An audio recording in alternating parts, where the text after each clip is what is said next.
Dans cette vidéo de mon achat-revente de cartes Pokémon, j'ai réceptionné mon premier achat sur Card Market et franchement, j'ai été plutôt satisfait. On va commencer par un bilan de toutes nos ventes. Alors, j'ai vendu quand même pas mal de choses depuis la dernière fois, notamment toutes les cartes qu'on avait achetées dans le lot d'holographique. On a quand même vendu 7 holos à 60 centimes unité, ce qui nous a fait gagner quand même 4-5 euros je crois, un peu moins. On a gagné également un petit peu sur tout ce qui était reverse comme d'habitude. En tout cas c'est un business qui marche bien. J'ai vendu un lot, je ne sais plus lequel. En tout cas on a vraiment bien vendu et tout ça, ça nous a débloqué un budget du coup de 42 euros.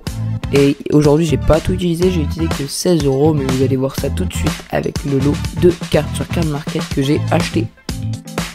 Donc voici le paquet de cartes de la réception Card Market. Donc vous pouvez voir, il y en a un petit paquet quand même, pas mal d'ultra, pas mal de Coenco, ouais, c'est assez épais comme paquet. Et il y a pas mal de choses. Donc je vais passer rapidement sur les cartes qu'on va mettre à la revente et on mettra un petit peu plus de temps sur celles que je garde dans ma collection. Alors faut savoir aussi que toutes les cartes de ce paquet, j'en ai touché aucune à plus d'1 euro. En général, les ultra rares, ça tourne autour des 40-50 centimes, voire 90 pour les plus grosses. Je pense notamment à celle-ci, qui est la plus chère. C'est celle qui m'a coûté le plus cher. Donc du coup, on a un Farfetch'd de Hisui Radieux, un Fulgudok VMAX japonais de EB8, un Regieleki V de Zenith Suprême, non, de Tempête Argentée, excusez-moi, en japonais.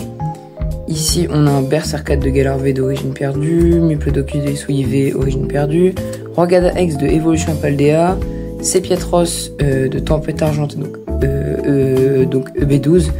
C'est celle qui m'a coûté le plus cher, comme je disais juste avant, 90 centimes. Un Ogarpon Masque du Puits X de Mascarade Crépusculaire, un Mesdibule V de Tempête Argentée, un Moufleur V de Tempête Argentée, un Samurai X de Faille Paradox, un Bruiverne X de Dessiné de Paldea, un Farigiraffe X de, en français je crois que c'est Mascarade Crépusculaire, là c'est en japonais du coup, Rodoudou X de 151, un Skitty et un Skitty Rive, c'est la dernière carte qui va être à la vente, un Skitty Reverse que j'ai payé 2 centimes et qui va être vendu à 40 centimes, donc un assez gros bénéfice à son échelle. Et on passe sur les cartes qui me restent dans ma collection. Alors je pense que je l'avais dit dans ma précédente vidéo, j'aimerais faire la collection de toutes les communes de XY, SL, EB et EV. Ça va me prendre beaucoup de temps, mais ça va être assez fun. Et du coup j'ai pris les communes que le vendeur avait. Donc on a du EB, voilà comme ça. On a un peu de EV aussi. On a, bon ça je passe après dessus. On a un petit peu de SL et ouais, c'est globalement beaucoup de EB. Ça pareil, je passe dessus après. Et ouais, c'est beaucoup de communes comme ça qui vont rester dans la collection de communes du coup. On arrive sur les ultra rares que je vais garder dans ma collection et on en a 3. Alors, celle-ci, c'était prévu. C'est les deux là. Voilà, c'était prévu. Je voulais les garder dans ma collection parce qu'elles étaient pas chères, elles étaient plutôt cool. Donc, je me suis dit, je vais les garder dans ma collection. Et celle-là, de base, j'allais la revendre parce que l'état indiqué, c'était du Nearmint. Sauf que, si vous regardez bien, il y a un petit pet ici. Voilà. Donc, c'est vraiment pas ouf de vendre une carte dans cet état. Ça va vraiment rien valoir. Donc, j'ai préféré la garder. Comme ça, au moins, même si elle n'est pas en très bon état, ça fait une carte en plus dans la collection. Voilà, du coup, les achats du jour qui sont répertoriés dans notre... Oulala, il y a un truc qui s'est enlevé. Et les cartes qui ont été répertoriées, du coup notre achat du jour, j'ai supprimé Gros Doudou sauf exprès. Donc on va le remettre tranquillement, voilà. Bon, j'ai mis un O en trop, un U en trop, pardon.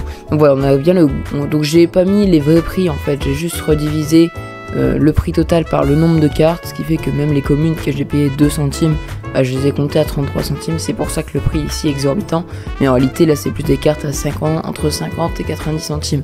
Donc on a des cartes qui en général vont tourner autour des 2 euros à la revente, bon certaines sont à 3 euros comme le Sepiatros et d'autres à que 1 euro comme certaines cartes Jap, car en effet le Jap coûte beaucoup moins cher, mais j'ai bien calculé et si on arrive à vendre tout ça, on aura 25 € de vente en tout, ce qui nous représentera, je pense, à peu près 18 € de bénéfice si je calcule bien.